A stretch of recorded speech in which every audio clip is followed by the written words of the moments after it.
Rob on the mic, spitting truth from the heights. Queens unite under stadium lights. Bright nights, 7 train rides. Dreams born in the real hum. Brooklyn to Queens, yeah, we all about that outcome. This our time, this our cheer.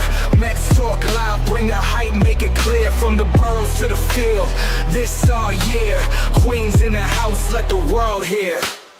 From Flushing Meadows, echoes bounce off the bat. Rob calls, take the mic, snaps like a thunderclap. Home runs over bridges, no gaps in the story. Mets rise, reclaiming the glory. 7 the city, blue and orange army swarm. Summer vibe electric, love in every form.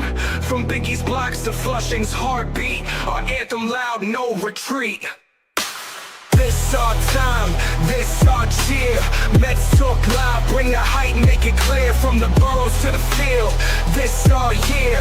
Queens in the house, let the world hear. The apple pops in the outfield, city of dreams. Rob's voice over static, Mets on every stream. White lines mapped out the future, vividly. From shade to city, the journey's never gimmicky.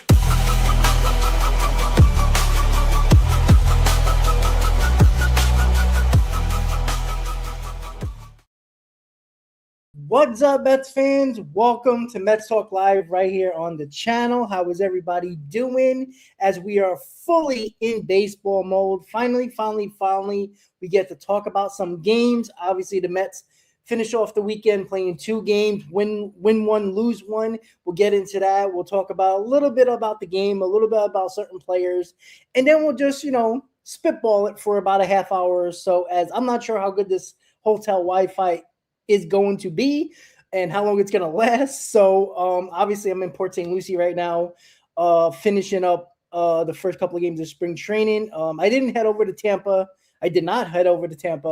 to go see the Mets play the Yankees as they beat the Yankees 6-4. We'll definitely get into the game today. But before we get into baseball, congratulations to the U.S. men's hockey team beating Canada for winning the gold medal early this morning, as the U.S. hockey men and women sweep Canada in the Olympics for hockey, winning gold medals in the women's and men's. And that was awesome. I ain't going to lie. I headed my ass over to the only bar that was open at 8 o'clock in the morning in Port St. Lucie that was able to open early and serve, some beers, and also had the game on. So that was cool. And it was a lot of fun. And obviously it was a little nerve-wracking and kind of hellebuck. What a game by that son of a bitch. That guy saved their asses again and again and again. And that one stick save that he made, putting his stick in front like that. And it was just amazing. Again, I know I'm going on. Maybe some people don't like hockey, but again, it's awesome. It's the Olympics, pride of the country. I mean, it's always awesome when you got Canada versus the United States in hockey. And obviously last year was the 4 nations, and this year it's the Olympics. It's a lot of fun. And listen, the 2 powerhouse countries in hockey in the United States and Canada is always awesome.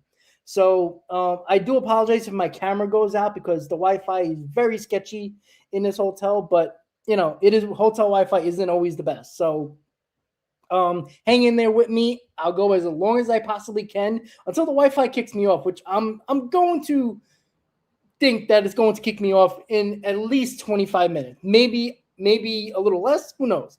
But again, congratulations to the men's hockey team winning the gold medal against Canada. And it's always nice to see the Canadian team cry like a bunch of bitches. And that's always fun. So, all right, guys, let's just get into the game today as the Mets beat the Yankees 6-4. They lost yesterday to the Marlins on opening day in Port St. Lucie. Listen, guys, there's no overreacting right now for the first 2 games of the season, right? As much as I want to break down every pitch, every inning, every player that was there, it's mostly irrelevant, right? There's 2 things you want to know, right? Number 1 is, did everybody stay healthy? The main people, did they stay healthy? That is the most important thing, right? Juan Soto got through the game or got through innings, great. A couple of other guys did, and Bo Bichette, all that. Excuse me. And it's just the way it is at this point when it comes to spring, right? No overreacting. It's trying to enjoy that baseball is back, right? The reason why I come to spring training almost every year is because, listen, the winters are long, right? I know I don't live in the Northeast anymore, but again, when there's no baseball and, you kind of, when you have 6 months of baseball or close to 6.5 months of baseball, if you want to count October, it's a long winter. And with baseball, it's 6.5 to 7 months of your life during the year. And, it's you live or die every game. So, going into the season or spring training, smelling the grass, seeing the field, seeing people you haven't seen all year. Obviously I'm not in New York anymore, so I don't see a lot of the same people that go to Ranger games or Islander games or Knick games during the winter months. That was usually when I see some of these guys. Sometimes we get together just to go out to eat, right? I don't see a lot of the people like the 7-line people that I usually go with, that I was there yesterday with on the berm in Port St. Lucie. I don't see them much anymore, so it's for me now, it's like, oh shit, I haven't seen you guys in all winter. So it's just feeling of baseball back, right? It was nice to have good weather, even though I'm in the South right now. It snowed where I live, and and it's been cold. It's been I think it's been the coldest in North Carolina in the last 20 years. That's how cold it's been. So it sucks. The tan it's there. Well, my face is red, but it'll get tan in about a week. But I got a tan on my arms, my legs. I'm good. I'm good. You can tell the difference. Look at that. White ass arms. Like it's the Northeast arms and the Southern arm. It works out perfectly. But Dole, I appreciate that. So the goal is also to get a tan, right? I haven't really seen sun. In North Carolina that I'm living right now. So it's like, it's interesting. So to get into today's game, right? Obviously it was fun because it's the Yankees, right? It's game 2, right? So, you're not going to get a lot of big players playing for most of the game, right? We all know that. And, when it comes to, it's only game 2. Usually we play the Yankees later in spring, and, most of the guys are playing 5, 6, maybe 7 innings, closer to the end of spring training. But because of the World Baseball Classic, I think they wanted to push it closer to the beginning of the spring. I don't know, but it's okay. It is what it is. But, the Mets did hit 4 home runs, right? I think there was a couple. I forgot who hit home runs. I know Luis Torrens hit a home run. I'm trying to remember who hit these home runs. Jared Young hit the first home run. Then it was Luis Torrens. Then it was Hayden Sanger. Then it was, what am I missing here? Where is the other one? I know there was another one somewhere, right? JT Schwartz hit the other homer for the New York Mets. So, a lot of good things there. You saw Vientos play today, went 0 for 3. Carson Bench went 0 for 3. Again, not going crazy. Obviously a lot of eyes are on Mark Vientos. A lot of eyes are going to be on Brett Beatty, even though he's not playing right now, dealing with a little hamstring issue. But it's guys like Carson Bench, and Vientos who played today in the game against the Yankees, right? That is very important for the success of the New York Mets. Let's be completely honest about that. Because even though the Mets might have a plan, if Carson Bench doesn't make this team, it's not a great plan by any means. Let's be honest about that, right? I don't want to see Mike Tauchman, MJ Melendez. Even though Melendez had a good defensive game yesterday in Port St. Lucie, that doesn't excite me, right? Even Brett Beatty, everybody knows that I'm a big Brett Beatty fan. I don't want him in right field. I really don't. So I'm hoping, as much as I can hope, that Carson Bench finds a way to make this team. Even if he doesn't show a lot offensively, at least he actually is an outfielder, right? I know Melendez is an outfielder. I know Tauchman's an outfielder. But again, I want to have a little bit of growth. I want to have a little bit of potential in that right field spot. And Carson Bench's the only potential, right? Brett Beatty, I still don't understand why they did this to Brett Beatty. Look, Bo Bichette's Bo Bichette. You got to bring Bo Bichette's bat in. But again, when it comes to Brett Beatty, I just don't like what they're doing with him. That nonsense of saying he's going to get 500 at-bats. I really don't see him getting 500 at-bats. And especially if Brett Baty is a little bit behind already with the hamstring issue, who might not play for maybe another week. And by then, the WBC is starting. So he's going to play in pickup games. He's going to play in, the backfield games, like they'll probably play an orange versus blue game for players who are not in the WBC. But it's nothing special. It's not anything that I think that Baty is going to be a good right fielder. And I think that's the issue. Just because his bat has potential doesn't mean I want to put, a complete, I'm not going to say a zero in right field, but let's be honest. They moved Juan Soto because right field is a tough position to play in Citi Field. That is the reason why they moved Juan Soto. If you're moving Juan Soto because right field is a hard place to play at Citi Field, why are you going to put a very inexperienced guy in Brett Baty in right field? So it's not what I like. And Chris, you might be right? Baty will be at third and Bo as DH. Bo's not moving from third base. All right. They play, unless he's a complete butcher, completely. Unless he can't even make a routine ground ball, Bo is not moving from third base. He's got to be hurting his team to the point defensively where you can't even leave him out there. You're not paying this guy all this money, $40 million, to be a DH. It's not happening. Just as much, they're not moving Bo Bichette to his normal position of shortstop with Lindor out. They're leaving Bo Bichette at third base because they need him to learn third base. Right? You didn't pay him all this money to DH him. It's just not happening. And, Brett Baty, third base, it's not happening. It's just not. And, I don't want to be sitting Simeon and Polanco and this guy and that guy, because if you're sitting them, they're probably not hitting. And that's oh, great. So let's just sit that guy and put Baty in for one game. And then he'd be like, okay, well, now we got to put Simeon back in. It's Chris, he might not have the arm for third base, but again, it's day 2 of spring training. All right. He played yesterday. It wasn't a terrible throw. Did you see the first baseman try to pick that ball? That guy looked like he never played first base in his life. It wasn't a great throw. It wasn't a good throw, but it's a ball that a major league first baseman should pick. All right. It wasn't that bad of a throw, but again, this is on the Mets. This is why when, everybody just gets excited about the bat and, we got excited because we lost out on Tucker and not even 24 hours after losing out on Tucker, they signed Bo Bichette. That's why we're excited about that, right? We all love Bo Bichette's bat, right? That's why I still believe Kyle Tucker was the better option. Again, you can't do anything when a player chooses a different team, right? The Mets felt very good with getting Kyle Tucker, but it didn't happen. I felt like Kyle Tucker was fitted better with this team than Bo Bichette, at least, in the spectrum of the roster, because that solidifies your outfield. And now you only have to worry about first base, really, because third base, you can put Baty there.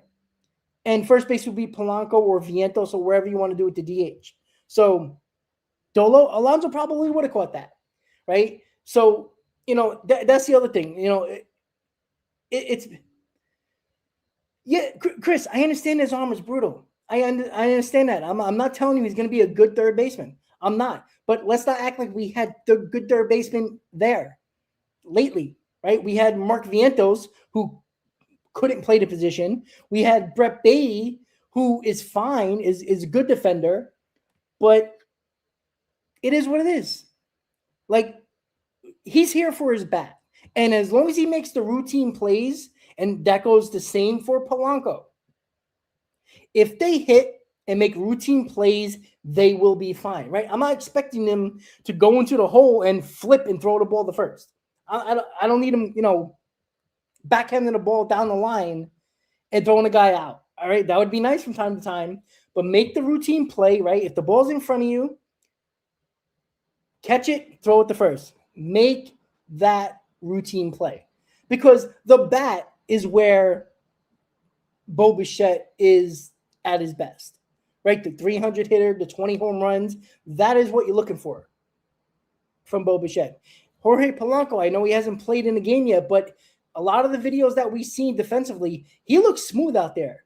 He does. Throwing the ball to second base. And, speaking of Alonso as a great picker, picking up balls, he's a terrible thrower of the baseball.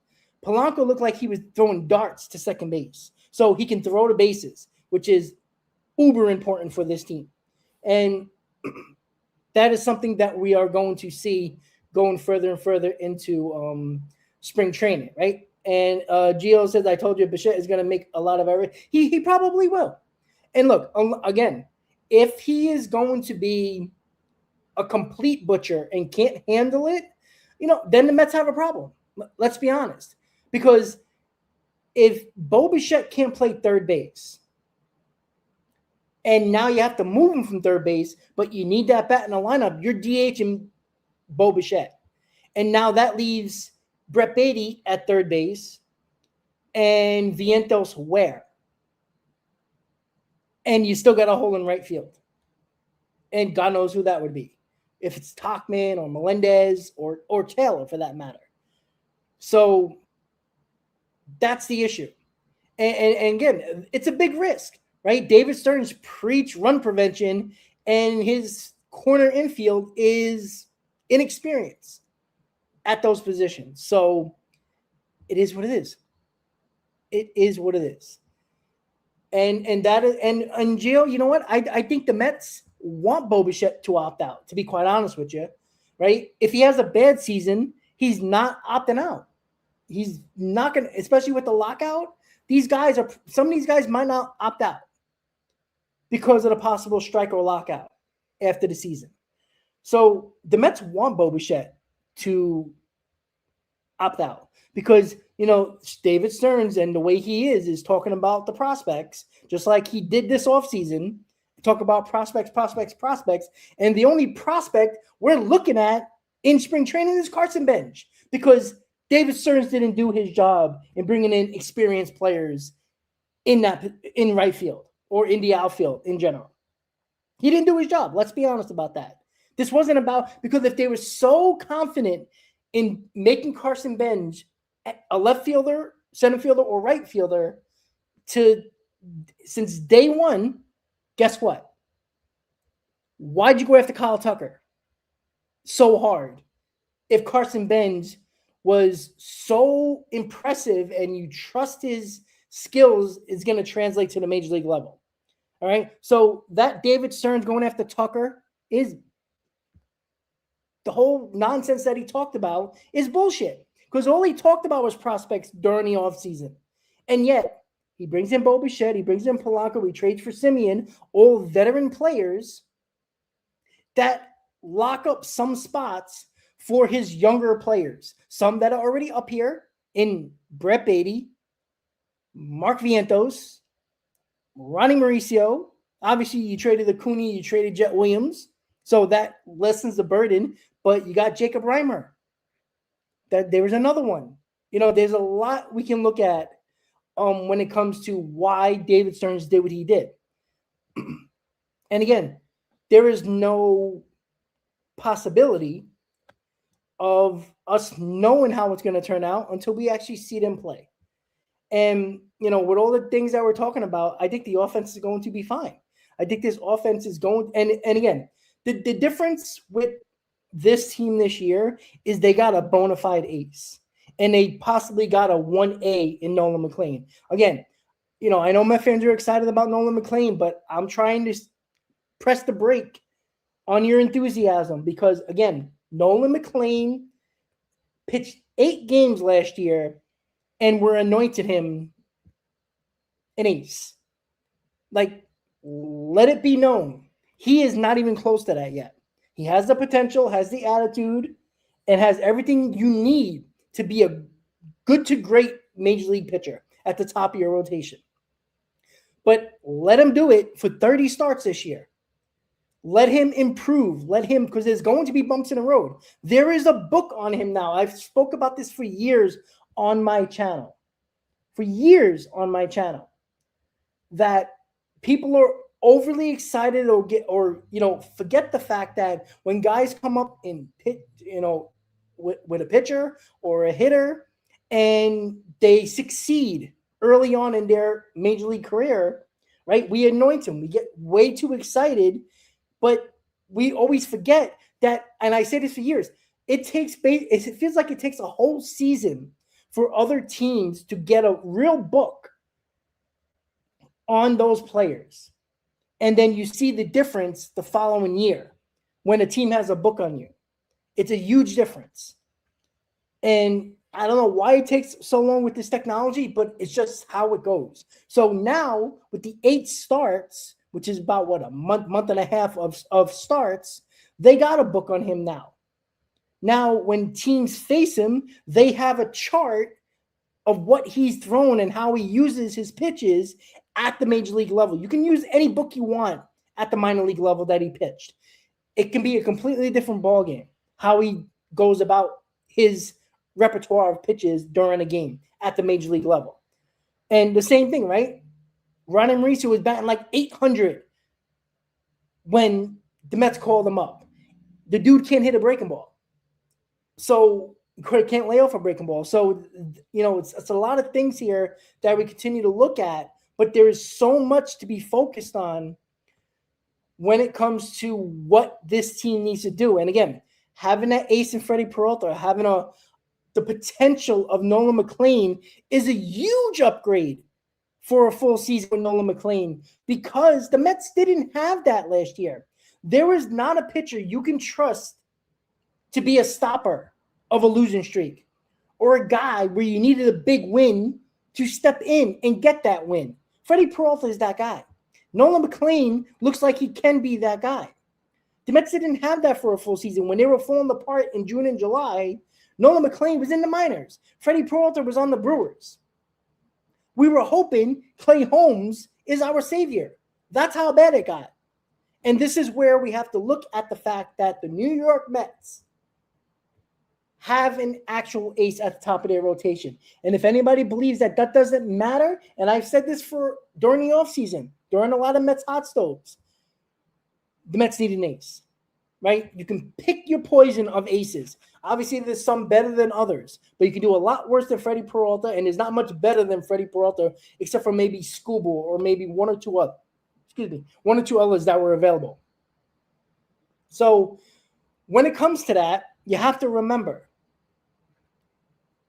having an ace at the top of the rotation can end losing streaks. The Mets couldn't end losing streaks because they had nobody that they can trust in their rotation.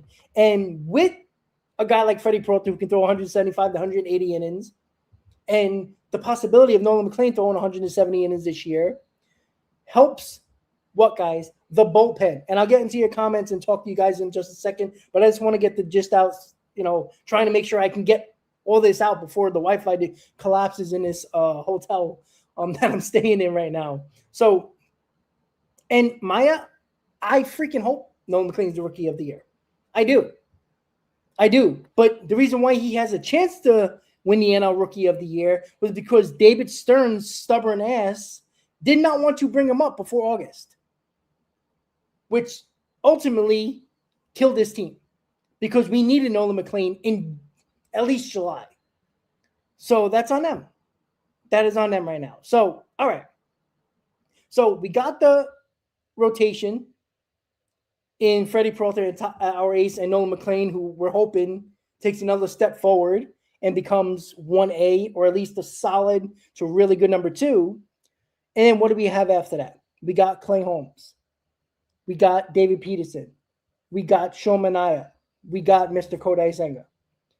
All right. Well, who knows when we're going to see these guys? I'm assuming David Peterson's going to start in the next couple of days. Obviously, you're going to see Clay Holmes. You're going to see Sean Manaea probably.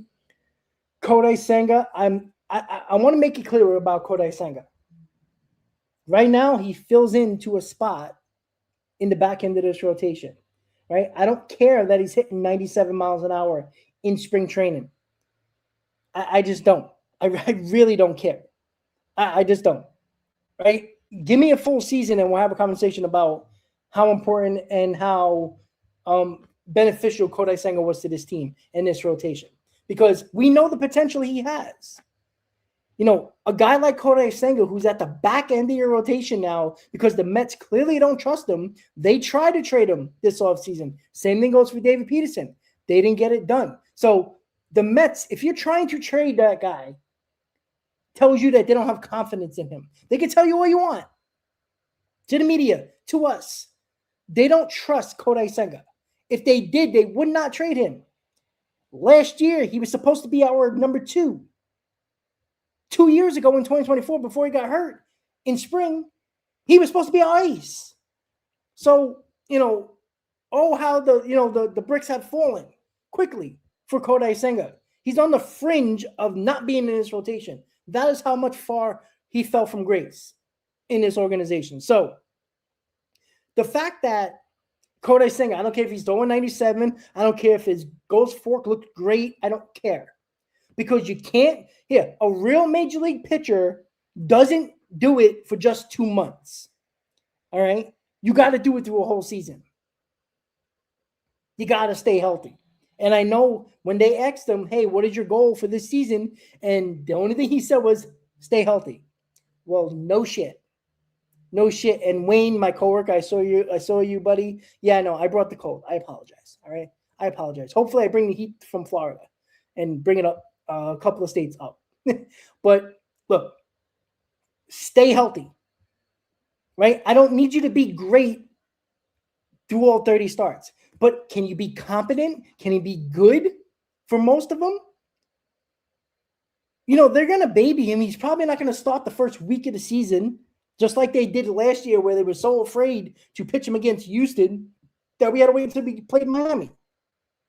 Like, I'm sick and tired of babying him. The Mets' 6-man rotation probably isn't going to happen because Freddie Peralta said he likes pitching every 5th day. That's where he feels like he's at his best. So you're not going to screw Freddie Peralta, who you brought in here and traded big prospects for, and who is your ace, for Mr. Kodai Senga, who's a fringe rotation guy at this point for the New York Mets. So key number 1 for Kodai Senga, stay healthy. That's number 1, because I think his stuff is good enough, healthy, where his stuff can provide good pitching for us, or at least average pitching. Average pitching would have won the Mets games last year that they lost. The Mets didn't get average pitching from Senga, from Holmes, for the most part, okay, right? You didn't get nothing from Mania. You got so below average starts that there was no chance of winning these games unless your offense scored like 10, 11 runs. So average pitching is all I'm looking for from Kodai Senga, because his stuff, even if the Mets use him for 5 innings most times, give me average starts and stay healthy. That shouldn't be much to ask for a guy who is at the top of your rotation for the last 2 seasons. And that 2024, he was hurt. And last year, he got hurt after May. So, and then he was never the same after that, coming back from injury. So the fact that the fact of the matter is that the New York Mets don't trust Kodai Senga. They told you that by not telling you that, because they were trying to trade him this offseason. I think they were trying to trade David Peterson to bring in a better, like, let's say, bullpen piece, a bigger bullpen arm. Because it doesn't make sense to trade Peterson, in my opinion, because in a contract year where we've seen how good he can be in 2024, that guy who's in the middle of your rotation, he can be the difference of having a really good rotation or a good rotation to a really good to great rotation. Because the Peterson can just not lose his stamina and keep that energy up for 27 to 25 to 30 starts. That is huge. I just think he was tired. He just had no more energy left from throwing all those innings in 2024 when the Mets needed him. And coming off the injury, the hip injury, I think it just took a toll on his body and he couldn't do it. But this year, going into a full spring, he should be healthy and able to give you 25 to 30 starts, giving you between 150 and 170 innings. That is where we need him to. Because if he does, Now we're talking about a top 3 in this rotation where you're like, oh, we can win ball games by not scoring 7 runs a game. We can win a 2-1 ball game. We can win a 4-3 ball game, 3-2 ball game, which was impossible to win low-scoring games last year with this rotation. Now, there is more of a chance to do so. Where, again, I've said this before and I say this again, I don't care the amount of runs or the home runs that were in this lineup last year, because this lineup had issues scoring runs. They did. They could not get guys in without the home run. If it was a home run, great. But we all know baseball isn't just that. And I think this lineup, which, again, we could say if it's better than last year or not, we don't know it. We haven't seen evidence of it yet. But with a lot of these guys who are clutch hitters, who are better average hitters, who are guys who puts bat on ball, less strikeouts in this lineup than it was last year, even if they can score between 4.5 and 5 runs a game, that is good enough to win ball games in Major League Baseball. When your pitching is even at least average to above average. And again, I think Nolan McLean will be fine. Again, we have to see it, but I think he'll be fine. Freddie Peralta will be good to possibly great. If he has a season like last year, we're not losing a lot of games when he pitches. So this is where we have to look at the fact that the rotation with Kodai Senga, who knows what we're going to get. First, you need help. Worry about pitching well when you stay healthy. A guy like David Peterson, I think, is the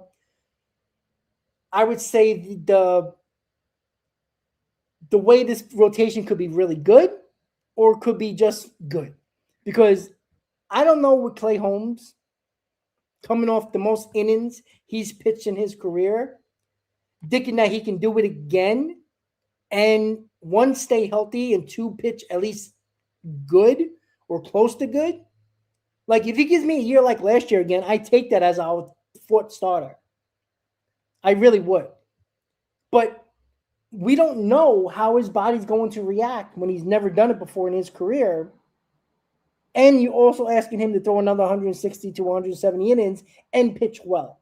I think that's a tough task. I don't think he can't do it, but it's a task that I'm not very confident in.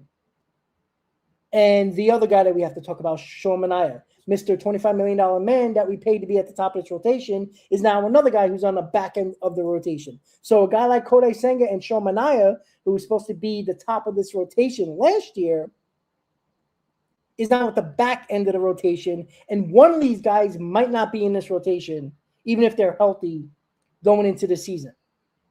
If Sean Manaea can just give us anything, which honestly, I think if he can stay, if he's healthy, just give me innings. Give me innings. Give me 3 or 4 runs. I think I'll take it at this point, honestly, because I don't think he's going to be 2024 Sean Manaea. You know, I know they thought that last year his arm angle was much lower than 2024 when he pitched really well. I don't know. I just don't know. So, again, we got question marks up the wazoo in this rotation after Freddie Peralta, right? Nolan McLean, I'm not going to say he's a big question mark, but he is still unproven. 8 starts doesn't tell me he's going to be a great starter. It tells me he has a ton of potential. He has the demeanor, he has the personality, and he has the stuff to be a great starter and to be a top-of-the-line starter. But Clay Holmes, David Peterson, Sean Manaea, Kodai Senga, I think they're all question marks. And I know there's some people that might rewatch this or, you know, watch the replay later, and they're gonna bring up Clay Holmes. Clay Holmes looked better than he actually pitched last year. You know why? Because we were desperate for pitching last year.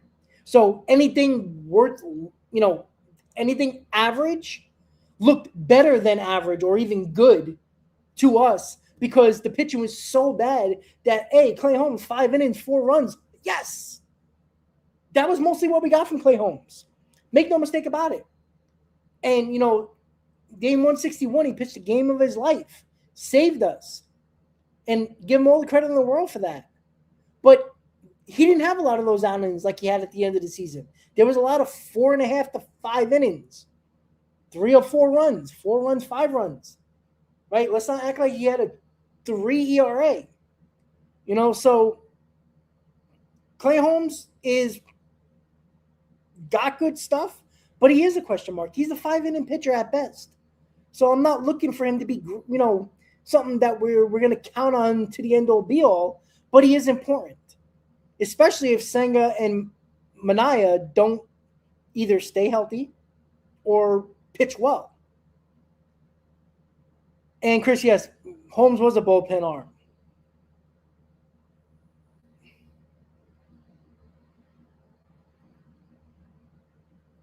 Yeah, MMS, yeah, I agree with that. But, when it comes to Kodai Senga, like Sean Mania, he was dealing with the loose bodies in his elbow and also coming back from injury. And he still went out there every time the Mets asked for him, even though he knew he had nothing in the tank. But he still went out there and pitched when the team needed him to, even at the end of the season in 162. Right? I think we all could agree that Senga's stuff compared to Mania's stuff last year at the end of the season was probably better than Mania, stuff-wise. Like, Kodai Senga stuff is better than Sean Mania's, and, complaining about whatever the hell he was complaining about, which wasn't injury, it's just he didn't feel comfortable on the mound, which, come on. Sean Mania wasn't comfortable on the mound, but the Mets asked him, hey, we need you, and he pitched. Kodai Senga wasn't hurt. I want to make that known to people who don't get that. Kodai Senga wasn't hurt. He just didn't feel comfortable on the mound, whatever that means. Which, I'm sorry, your team needs you. Get your ass out there. I don't care if you're throwing 89 miles an hour or 91 miles an hour.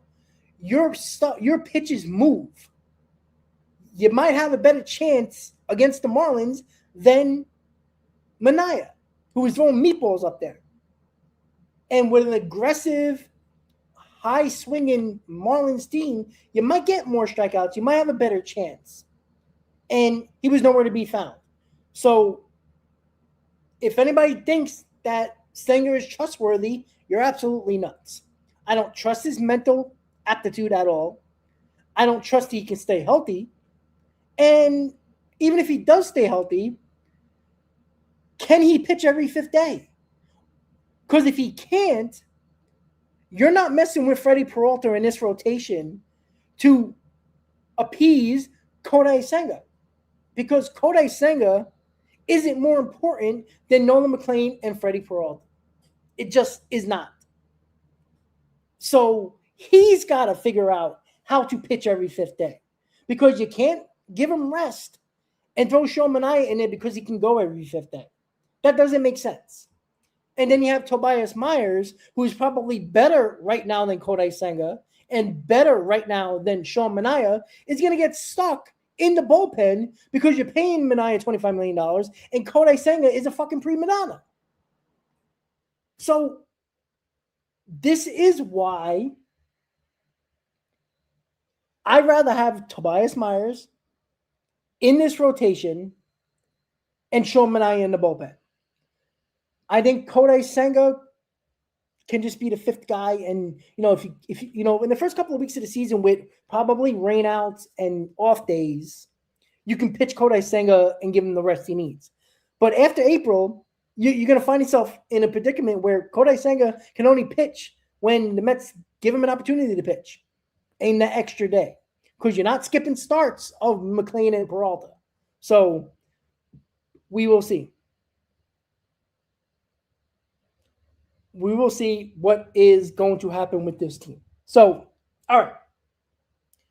The biggest questions we've talked about, right? The bullpen is going to, be what it is at this point, right? If you saw my post, I don't think I posted it, but AJ Minter was on one of the backfields. He had all these, attachments on his body, shirtless, all these attachments like reading arm angles, reading, everything. Right? Just throwing a bullpen basically. And he looked good, but again, he's a long way off at this point. I think probably not going to see him until May. But with this bullpen, obviously a lot relies on Devin Williams, and if he can find his 2024, 2023 status again, or potential again, Luke Weaver, I think he has really good stuff. Again, I don't know. Like I think the bullpen's better than it was last year, but I think the bullpen will be better because the starting rotation is at least competent, where you don't have to throw these guys in the fourth inning because your starter sucks every day. So I think that's a benefit. You get rarely you got other guys here that that are trustworthy, right? I think Brazaben. I think the Mets really like him. I think this is a guy you can see how good he was early on in the season last year, but they overused him because they had to. I think Brazaban is good in certain spots when he's not overused. So we will see. We will see. And we'll remember that the bullpen, regardless of injuries, and it wasn't many injuries, but Minter hurt last year. But we have to know. Sorry. Robert, I would have loved to go to. I went to Duffy's. When the hell did I go to Duffy's? Yesterday? Yes, I believe I did. I went yesterday. Right, I wasn't there long. I had a drive about an hour away, so I couldn't, stay there long. But I'm flying out tomorrow morning, so I'm probably just, what is it, 6:00 right now? So I just gotta finish packing, make sure I got everything, and relax a little bit, get some food, eat something, and relax. But yeah, I should go to Duffy's, but I know myself. If I go to Duffy's, I'm gonna eat and drink a little too much, and possibly miss my early morning flight tomorrow. But Robert, I do appreciate that. But Duffy's is awesome. It's a great place to hang, and obviously it's Duffy's. It's really good.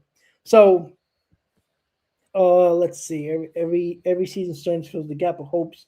Yeah, Gio, I agree. I agree with that. So when it comes to the rotation, we just talked about that. The bullpen, again, it's guys that need bounce back seasons, right? We need Devin Williams to be the guy he was a couple of years ago.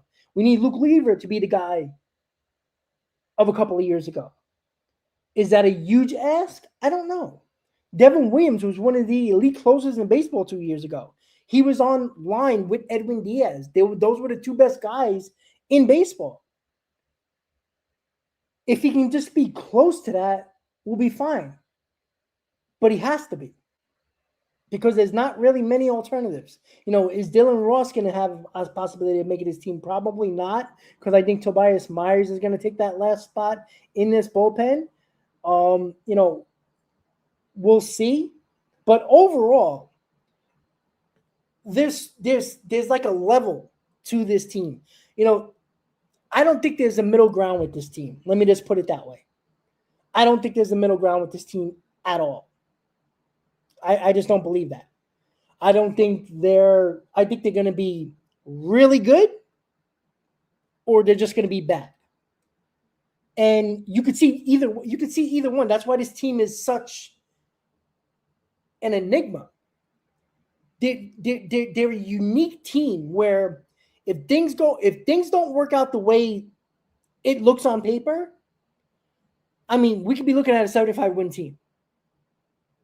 But if things work out the way it looks on paper, I can see this team winning high 80s, low 90s.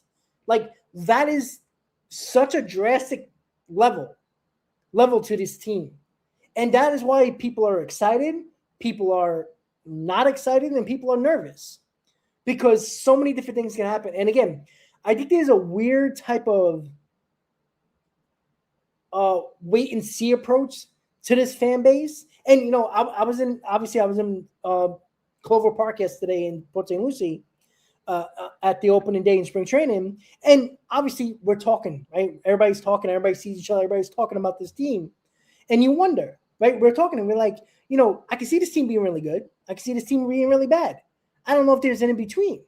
I did a poll I think a week ago on my channel in how many wins do you think the Mets are going to have? And there's a lot of positive Met fans that are saying, I think 86 to 90 was the highest percentage, and by a long shot. So it shows that people see the potential in this team. But I don't think Met fans are naive enough to think that it can only go that direction, where they can see the possibility of this team not working well. You know, we talked about the defense problems. We could talk about maybe this offense isn't as good as I think they could be. I think they're deeper than last year. But those guys also have to hit and be good. So we will see. Yeah, MMS, yeah, that's the thing. It's like I can see this team winning low 90s, maybe even close to 95, like you just said. But I can see them winning 75 to 79. Like, I don't think there's an in-between. I don't think this team can win 82, 84 games. Like, they hang on for dear life. I don't see it. I think it could be really bad or really good. And that's a dangerous place to be as a fan, because the first sign of the bad, this fan base is turning on this team. You know why? There's no loyalty in this fan base to players anymore, right? Where Met fans used to, gravitate towards Pete Alonso or Brandon Nimmo. They can't do that anymore. The fan base, not enough of them like Lindor. People hate Juan Soto. So there's nobody to gravitate to. Because there's nobody here long. And that's the issue. Now, again, it doesn't hurt my feelings, but this is what the fan base does, right? If there's nobody to gravitate to, they're going to just be pissed off, and the blame game is going to go around, right? Last year, you couldn't blame Pete Alonso. You couldn't blame Brandon Nimmo. You weren't allowed to, even though I did, because you are the faces of that franchise, of this franchise, and your team failed. Yes, I'm going to look at you. And as I said, the last time me and Chris had a show was, this is all on Lindor and Juan Soto's shoulders now. Now, if things don't go right, yes, of course I'm going to blame David Stearns, but I will blame Lindor and Soto because they are the long contract, long tenure Mets now that are the faces of this team. There is no hiding them from scrutiny anymore. Now it's their team. They fail. If the team fails, it's their fault. I don't care about their numbers. Faces of franchises is supposed to make your team and make everybody else better around you. I know baseball is an odd sport where it's individual team sport, but that's the way I look at it. And as much as I blame Pete Alonso and Brandon Nimmo for the lack of success, I will do the same for Lindor and Soto. As much as I defended Lindor and Soto last year, they will get blamed for me. As everybody knows, I ain't going to lie to you guys. I ain't going to hold back. I am a fan that needs winning. All right, our fan base needs to win. The 40th anniversary of the 1986 World Series champion team. It's been 40 years. I wasn't born yet. Some of you right now in the chat probably weren't born yet. Some of you were young. Some of you were in your golden years or your early years, in your teens or in college when the Mets won. Right? I never seen a championship. I was born a few years later. Right? I'm sick and tired of losing. I was born into a lot of bad years for the New York Mets, right? If you were around in the 60s, 70s, 80s, at least you've seen some good moments in the 60s, some really good moments in the mid to late 80s. I don't have that much of it, right? I have 99, 2000. I have 06. And I have 2015. And if you want to count 2024 or 2022, that's basically it. Not a lot of happy memories. I've seen 2 World Series appearances where the Mets embarrassed themselves. One against the Yankees and obviously in 2015 against the Royals, where I think the Mets were better. But they found ways to lose. Same thing against the Yankees. We all know when Todd Zeile hit that ball off the wall and Timo Perez was starstruck and sat there with 2 outs to watch the ball instead of running and get that easy run in. That game 1 could have made the difference in that series with the Dynasty Yankees. The Mets could have broke that in 2000, but they didn't. So now we are where? We are a fan base that is desperate for a World Series championship. And I know people say, oh, well, it takes time. It's just patience. I don't want to hear that. All right? There's too many losing seasons. There's too many seasons where we have high expectations and never get to that expectation. I don't like seasons like 2024. Going into a season where our own GM or president of the baseball ops says it's a transition year, and because it's a transition year, he doesn't do everything he can at the deadline to make this team as good as possible because it's quote-unquote transition year and doesn't want to give up these prospects, even though, oh, shit, guess what? The same guys he could have traded in 2024 to get teams better, he finally traded in 2026 in this offseason. So, how about that? So, remember, I'm here because I want this team to win. All right, there's too many people that, are lackadaisical and say, oh, be patient, this and that. Screw that. All right, win a championship. And Dolo, I agree with that with Juan Soto. Juan Soto looks a lot happier. And again, when that check clears, who the hell wouldn't be happy?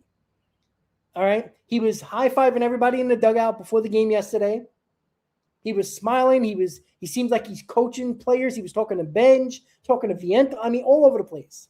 So that's great, right? I think Juan Soto realized that him being a crybaby last year and moping ended up being part of the problem with this roster and this team and this clubhouse.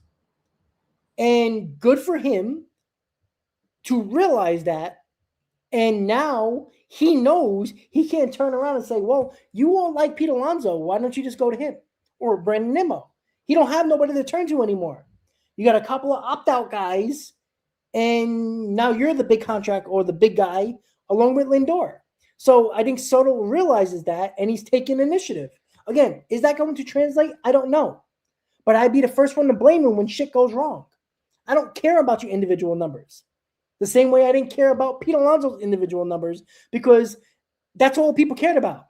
If I have to hear another Met fan talk about his goddamn home run record, it's pissing me off. I didn't give 2 shits about that last year, and everybody knows it.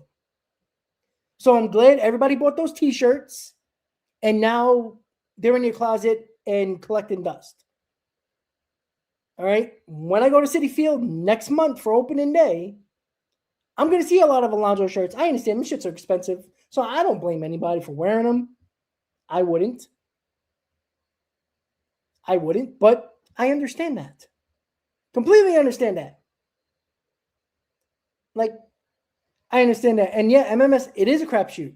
That is why when people say, oh, nobody's going to beat the Dodgers were a fingernail away of losing last year. All right? Anybody in baseball can get picked off. That's why I always say, just get in. The Mets got in as one of the last teams in 2024. They weren't better than most of the teams they faced, but they got to the NLCS and took the Dodgers, who eventually won to Game 6 of the NLCS. So there is a lot to look at with this roster. I think the problem with Met fans this year is that when you were able to gravitate and latch on to a player like Pete Alonso or Brandon Nimmo, it seemed like Met fans were able to cope better because they defended those guys by any means necessary. This team doesn't have it this year. And you know what? I actually like that. And the reason why I like that, and people are like, what the hell's wrong with you, Rob? Here's why. Because if they win, all the people that bitched and moaned this entire offseason about, the way David Stearns eventually put this team together, which I think he salvaged it, and we won't know if he was right until the season is over and the success they will or will not have. Because there's nobody to gravitate to, and obviously people are going to gravitate towards Soto a little bit more and Lindor a little bit more because there ain't nobody else to gravitate to. Maybe Nolan McLean. But again, he's every fifth day. Nolan McLean isn't DeGrom yet. Freddie Peralta seems like a guy Met fans can get on board with to latch onto because he's a great guy. He's a great clubhouse guy. He interacts with the fans. Again, before the game yesterday, he was signing autographs, talking to fans like it was just talking like me and you right now. He was just chilling, hanging out, talking to fans. He gets it. And he seems like he loves it and loves where he's at and loves the moment. Now, hope that translates into an extension, which I think it will. And I do think they're going to extend him before the season starts, by the way. And, if you guys follow Master Flip on X, he kind of hinted at that when he spoke to him during when he was speaking to him before the game. So, listen, as Dolo just said in the chat, there is no core. Or there isn't the core that we all got used to and got comfortable. And I think that was the other problem. I think this roster got comfortable in Pete Alonso, Nimmo, McNeil. I think they got comfortable. The fan base never turned on them, or at least most of them didn't. So it was a comfortability factor that I think haunted this team. Obviously, the pitching sucked, but haunted this team. Now, it's Juan Soto, Lindor, or that maybe Nolan McLean. But this is where we are. And I do like the fact that fans can't gravitate to guys to defend them by any means necessary, right? I want a fan base to fall in love with this team. This team, again, no matter what happens this year, win a championship, not play well, make the playoffs, but don't get anywhere, or lose in the first or second round, it's going to be a lot different next year. This team, again, because, again, a couple of free agents, a couple of guys can opt out. So it is very unique, and we will see if we're going to enjoy this season or not enjoy this season. But it's only game 2 of spring training. Hopefully Carson Bench, does what he needs to do to make this team. That solidifies right field, and that's less question marks we can go into opening day with. So with that said, guys, I want to thank you for tuning in to Mets Talk Live right here live from Port St. Lucie, Florida, as I'll be heading back home tomorrow. I might do a stream. I'm going to see if Chris is available. Maybe we could do a stream on Monday just to talk about basically what we talked about, what I talked about now, and just, get more minds talking together. And let's get started, guys. Baseball's in, full bloom right now.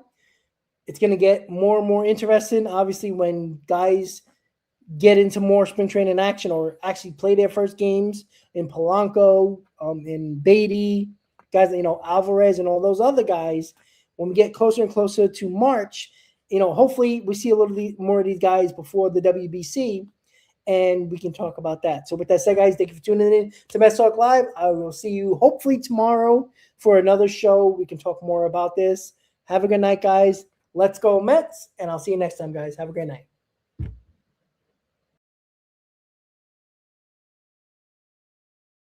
Bob on the mic, spitting truth from the heights. Queens unite under stadium lights. Bright nights, 7 train rides. Dreams born in the real hum. Brooklyn to Queens, yeah, we all about that outcome. This our time, this our cheer. Mets Talk Live, bring the hype, make it clear. From the boroughs to the field, this our year.